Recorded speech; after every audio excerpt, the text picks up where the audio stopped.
Hello प्यारे बच्चों, कैसे हैं आप?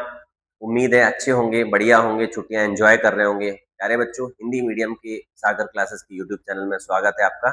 मैं हूं आपका नीलेश सर। बच्चों, चैप्टर चल रहा था 10th क्लास के लिए दो चर वाले रैखिक समीकरण, चैप्टर थर्ड है एनसीईआरटी में। दो चर वाले रैखिक समीकरण चैप्टर चल रहा है बच्चों, तो स्टार्ट करते हैं। चैनल पर नए आए हैं, पहली पहली बार देख रहे हैं प्यारे बच्चों, अगर आपने लेक्चर वन लेक्चर टू नहीं देखा है तो ये आपको प्रीवियस जो वीडियो है, पुराने जो वीडियो है, उसकी लिंक डिस्क्रिप्शन बॉक्स में मिल जाएगी बच्चों। तो प्लीज आप देख लीजिएगा। और आपको पता होना चाहिए कि मैं पहले क्या पढ़ा चुका हूँ, तो आपको पता होना चाहिए दो चर वाले रैखिक समीकरण होते क्या है बच्चों। मानक रूप मतलब A X plus B Y plus C का स्टैंडर्ड फॉर्म मानक रूप कौन सा? विलोपन विधि से समीकरण कैसे हल करते हैं, प्रतिस्थापन विधि से हम कैसे हल करते हैं। तो आपको प्लीज पुराने वीडियोस देख लेना बच्चों ना। आगे बढ़ते हैं। तो स्टूडेंट्स जानते हैं दो चर वाले रैखिक समीकरण क्या होते हैं, कैसे होते हैं, हमने पहले क्या पढ़ा था उसके बारे में जान लेते हैं डियर स्टूडेंट्स।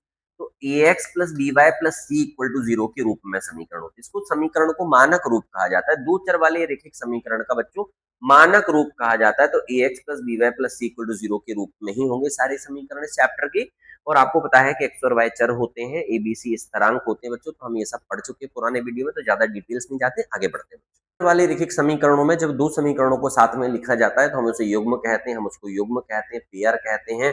और यहाँ पर ऐसे दो पेयर दिए रहेंगे जहां पर दो चर वाले रैखिक समीकरण के दो समीकरण क्वेश्चन में दिए रहेंगे और आपको बोला जाएगा इसको हल कीजिए। क्या कीजिए बच्चों?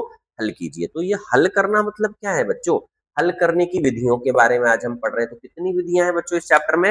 विलोपन विधि, प्रतिस्थापन विधि, आलेखीय विधि, ग्राफिकल भी बोलते हैं इसको, आलेखीय विधि भी बोलते हैं। तो तीन प्रकार की विधियां हैं। चूंकि हम पहले लेक्चर में विलोपन पढ़ चुके हैं, दूसरे में प्रतिस्थापन पढ़ चुके हैं बच्चों, तो आज हम ग्राफिकल विधि की बात करेंगे। ठीक है स्टूडेंट्स, ग्राफिकल विधि या आलेखीय विधि क्या होती है? हम किसी भी रैखिक समीकरणों के जब हम ग्राफ बनाते हैं, मान लेते हैं आपको ग्राफ की बात करनी, तो जो भी समीकरण के ग्राफ बनेंगे उन समीकरणों के ग्राफ में हमेशा सीधी रेखा बनेगी बच्चों। जो समीकरण मान लेते हैं, कोई समीकरण X minus seven Y equal to minus 42, इसका ग्राफ बनाया तो ये रेखा बनी।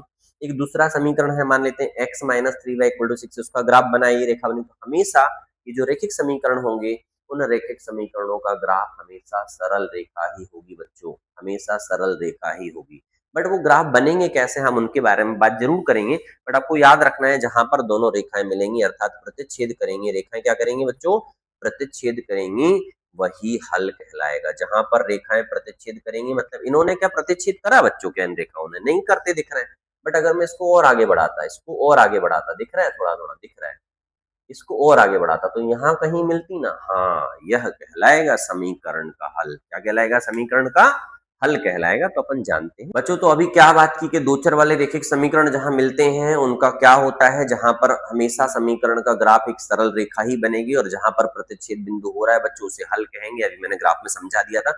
सीधा आगे बढ़ते हैं बच्चों। ग्राफिकल विधि कैसे बनाई जाती है, हम ग्राफिकल विधि से कैसे समीकरण हल करते हैं इसके बारे में जानते हैं। दोनों समीकरणों को सबसे पहले फटाफट फटाफट लिख देना है।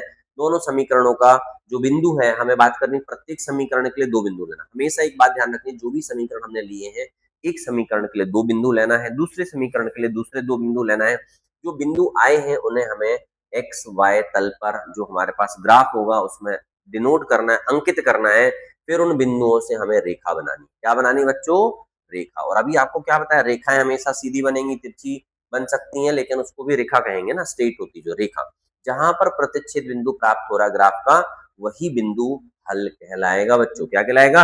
हल कहलाएगा। थोड़ा समझ आया? और जानते हैं, यहाँ पे एक रेखा ये है, एक रेखा ये, दोनों रेखाएं कहाँ मिली? यहाँ मिली, तो यही इसका हल है। लेकिन कितने हल है बच्चों? एक, इसलिए इसको बोलते हैं अद्वितीय हल। क्या बोलते हैं बच्चों? अद्वितीय हल। यहाँ पर पहली रेखा ये है, दूसरी रेखा भी है, दोनों रेखाएं कैसी हैं? समपाती हैं। कितनी जगह पर मिल रही? ढेर सारी जगह पर मिल रही। तो यहाँ पर क्या बोला जाएगा? इस समीकरण के अनेक हल हैं। इस समीकरण के क्या है? अनेक हल हैं बच्चों। लेकिन इस वाले ग्राफ में दोनों रेखाएं तो समांतर नजर आ रही हैं, ये कभी मिलेंगी? कभी नहीं मिलेंगी। तो इसका बोला जाएगा कोई हल नहीं है बच्चों। अगर ग्राफ ऐसा बने तो एक हल निकलेगा, ऐसा ग्राफ बनता तो बहुत हल होंगे, अनेक हल होंगे। ऐसा कभी ग्राफ बनता तो कहा जाएगा कि समीकरण का कोई हल नहीं है। Clear students? बच्चों अभी एक क्वेश्चन ग्राफ का बना लेते हैं, बहुत बातें हो गई स्टूडेंट्स। हिंदी मीडियम का हमारा चैनल बिल्कुल नया है, लेकिन नए चैनल पर जो नए नए बच्चे आ रहे हैं, मैथ्स उनको समझ आ रहा है नहीं आ रहा है, कमेंट्स करके बच्चों बताना है, ठीक है ना। आले की विधि पढ़ते हैं। क्या है ये? पहला समीकरण दिया हुआ है, दूसरा समीकरण दिया हुआ है बच्चों। किसी भी एक समीकरण की अगर बात करें तो समीकरण के लिए दो पॉइंट्स आपको लेने हैं। आपको बताया गया था एटलीस्ट 2 लेने, 3-4 भी ले सकते हैं लेकिन कम से कम 2 लेना है। जैसे मान लीजिए यहाँ पर y बराबर मैंने क्या लिख दिया, x को पक्षांतर कर दिया, 5 माइनस x बना लिया। डियर स्टूडेंट्स, 2 पॉइंट्स की हमें सख्त जरूरत है, बिना 2 पॉइंट्स के आप ग्राफ नहीं बना सकते हैं, तो 2 तो मिनिमम चाहिए, 3 भी आप ले सकते हैं। मान लेते हैं x में मैंने यहाँ पर क्या पुट करा, फॉर एग्जाम्पल x में मैंने पुट करा 1। देखिएगा ग्राफ बनाना बड़ी सावधानी से, आप 0-0 पॉइंट से भी ले सकते हैं, आप किसी दूसरे पॉइंट से भी ले सकते हैं। मान लेते हैं x मैंने क्या लिया यहाँ पर 1 मान लिया, तो y कितना आया, 5 माइनस 1 सर 4 आया। आ रहा है ना बच्चों, क्लियर है? मैंने 1 लिया ना, तो y तो 5 माइनस 1 4 आएगा। सर x को 2 ले लो, ले लिया 2। सर 5 माइनस 2 तो 3 होता है, तो ये 3 हो जाएगा, चलेगा ना बच्चों? अब अपन ग्राफ बनाना स्टार्ट करते हैं। देखो x और y को 0-0 लेके भी क्वेश्चन करा जा सकता है।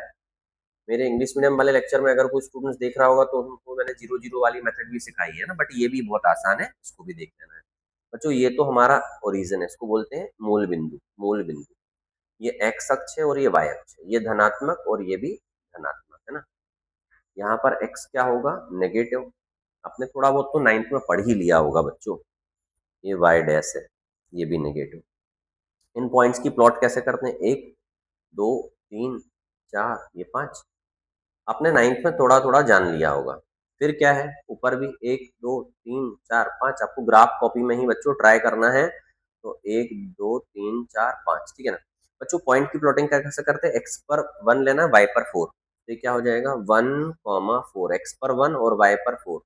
ये रहा बिंदु 1,4। अगला ढूंढो 2,3, एक्स पर 2 लेना है, वाई पर 3 लेना बच्चों, ये रहा। समझ आ गया? बिल्कुल सर आ गया। अब इन दोनों बिंदुओं पर स्केल रख करके आपको एक लाइन बना लेनी है। समझ आ गया स्टूडेंट्स? इस लाइन के ऊपर आपको इक्वेशन लिख देना है, x plus Y equal to 5। तो ये पहली रेखा का ग्राफ बन गया प्यारे बच्चों, समझ आया? पहली रेखा का क्या बना दिया सर ने, ग्राफ बना दिया। इसको आलेख भी कहते हैं भाई, हिंदी में आलेख भी कहते हैं। अब एक समीकरण और ले लेते हैं बच्चों।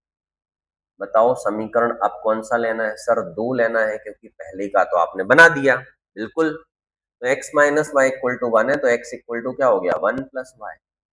Students x equal to 1 plus Y हो गया, आप x निकालो y निकालो, दोनों चलेगा, कोई इशू नहीं है। कोई सोच रहा होगा कि सर ने पहले तो y निकाला था अब x, अरे चलेगा, x और y कोई सा भी निकाल सकते हो आप बच्चों। अब अपनी मर्जी से आप पॉइंट पुट करो, जल्दी जल्दी पुट करते हैं। मान लेते हैं y की जगह पर मैंने 1 रखा, y को पुट करना है ना, y को 1 रखा, तो x इक्वल टू 1 प्लस 1 कितना आ गया, 2 आ गया। आया ना बच्चों? अब तुम कुछ और पुट कर लो, 2 पुट कर लो ना भाई, y की जगह पर 2 रखा, अब 2 रखा तो 2 और 1 3 होगा ना, बिल्कुल होगा। बच्चों ध्यान से देखो, 2,1 पुट करना है, x पर 2 ले लो, x पर 2 ले लिया, y पर 1, सर ये रहा पॉइंट, मिला ना, समझ आया? Very good. अब 3,2 x पर 3 ये है, y पर 2, 3,2 दिख रहा है ना, यहाँ कहीं आ गया ना बच्चों। अब आपको इन पॉइंट्स को स्केल से ज्वाइन कर लेना है और इस पर आपको लाइन का इक्वेशन लिख देना। समझ आ गया बच्चों? ढूंढना है कि कहाँ दोनों समीकरण मिल रहे हैं, दोनों ग्राफ कहाँ मिल रहे हैं। देखो ये मुझे तो यहाँ पर मिल रहे हैं, कहाँ पर, देखना ध्यान से जरा, कहाँ मिल रहे हैं, x इक्वल टू 3 पर, x इक्वल टू 3 पर और y इक्वल टू 2 पर। अब मैं चेक करता हूँ कि मेरा आंसर सही आ गया, चेक कर लेते हैं।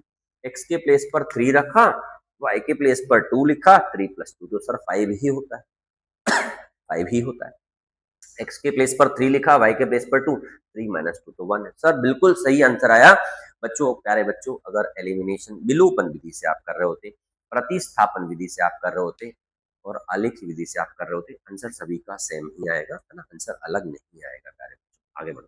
तो स्टूडेंट्स, आलेखीय विधि में कौन सी बातों का ध्यान रखना है और कौन से पॉइंट बहुत इंपॉर्टेंट है, इस पर बात कर लेते हैं। क्योंकि इंपॉर्टेंट एमपी बोर्ड में तो बेसिकली, एमपी बोर्ड में तो एमसीक्यूज आएंगे, आपको एक शब्द में उत्तर आएंगे, बहुविकल्पीय प्रश्न आएंगे, रिक्त स्थान आएंगे, आपको सारी चीजों को बड़े अच्छे से जान लेना बच्चों।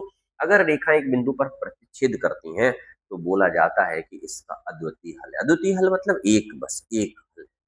यदि रेखाएं संपाती हैं, आपको बताओ अद्वितीय हल कैसा बताया था, दो रेखाओं का प्रतिच्छेद बिंदु, अभी मैंने ग्राफ करा था, इसका अद्वितीय हल है। दो रेखाएं संपाती हैं, संपाती जानते हो क्या होता है, जैसे ये पहली रेखा है, उसी के ऊपर दूसरी रेखा बन गई, तो ये क्या हो, कितने बिंदु पर मिली, ढेर सारे बिंदु पर, तो उसको बोला था अनंत हल। क्या है, अनंत हल है।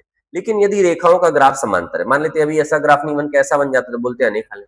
अभी कोई ग्राफ ऐसा बन गया, एक रेखा ये है, एक रेखा ये, दोनों रेखाएं समांतर बन गई तो कहीं मिलेंगे नहीं हमारे बच्चों, बच्चों जब ये मिलेंगे नहीं तो इसका कोई हल नहीं होगा। समझ आ गया? आपको बहुत अच्छे से याद रखना है ये सारी चीजें। आगे बढ़ते हैं। तो इस चैप्टर में हमें देखना है कि कब क्या कंडीशन होगी। हमें ऐसे दो समीकरण दिए रहे। प्यारे बच्चों, हम ग्राफ बनाने के पहले जानना चाहेंगे कि अनेक हल है, प्रतिच्छेद है, कोई हल नहीं है, क्या है। तो हम यहाँ पर देख लिया करेंगे। देखिएगा, x का गुणांक a1 अपॉन a2, अगर y के गुणांक b1 अपॉन b2 के बराबर नहीं है तो पक्का प्रतिच्छेद ही होगा, अद्वितीय हल होगा। तो आपको पहले से पता होगा कि भाई ग्राफ ऐसा बनने वाला है। क्लियर बच्चों? लेकिन अगर आगे बात करें आगे बात करें, यदि ऐसा हो गया कि a1 upon a2, b1 upon b2, c1 upon c2 तीनों बराबर आ गए, तो तीनों बराबर आ गए तो पहले ही क्लियर हो जाएगा, रेखाएं समपाती हैं, अनेक हल हो रहे हैं, तो एक लाइन के ऊपर दूसरी लाइन बनेगी। डियर स्टूडेंट्स, आपको पहले से इन कंडीशंस को देख करके ही पता कर लेना है कि ग्राफ हमें कैसा बनने वाला है। ठीक है ना? तो समपाती मतलब अनेक हल। आगे बढ़ते हैं बच्चों, और अब समांतर रेखाओं को जान लेते हैं। यदि a1 upon a2, b1 upon b2, c1 upon c2 में ये दो इक्वल है लेकिन ये इक्वल नहीं है तो समांतर रेखाएं मिलेंगी, कोई भी हल नहीं होगा। समाधान मतलब हल होता है बच्चों, लेकिन चूंकि बुक में हल शब्द लिखा रहेगा तो आपको हल पर ही ध्यान देना है। तो क्या हल होगा? जैसे यहाँ का इस क्वेश्चन का तो हल नहीं है, लेकिन हमने इतने सारे क्वेश्चन सिखाए उनका तो हल था, बट इसका कोई हल नहीं है। तो आपको याद रखना है, दो समांतर रेखाओं का कोई भी हल नहीं होगा बच्चों। लेकिन टॉपर तक पहुंचने का हल है, समाधान है, और है क्या? सागर क्लासेस, है ना बच्चों? आपको पढ़ना है, सीखना है, समझना है। जो बच्चे नए नए आए हैं चैनल पर, चैनल को सब्सक्राइब करना है और पढ़ते रहना बच्चों, है ना? स्टूडेंट, समरी जान लेते हैं क्या है आज के टॉपिक का सारांश, क्या है, हमने क्या सीखा। हमने ग्राफिकल विधि आज पढ़ी, आलेखीय विधि हमने पढ़ी। आलेखीय विधि बनेगी कैसे वो देखा। यदि प्रतिच्छेद बिंदु आ जाता है तो अद्वितीय हल होगा ये जाना। और तीन संभावित केस कौन से पड़े बच्चों? यदि रेखाएं प्रतिच्छेद कर रही हैं तो अद्वितीय हल है, रेखाएं संपाती हैं, एक के ऊपर एक लाइन बन रही है, अनेक हल हैं। यदि रेखाएं समांतर हैं तो कोई हल नहीं है। प्यारे बच्चों, इन तीनों विशेष कंडीशन को आपको याद रखना है, सीखना है, समझना है। कोई भी प्रॉब्लम है अगर आपको नहीं बन रहा है तो कमेंट्स करके बताना, हम आपको नेक्स्ट वीडियो में और प्रॉब्लम आपकी सॉल्व कर देंगे। ठीक है? कैसा रहा वीडियो आपको बताना।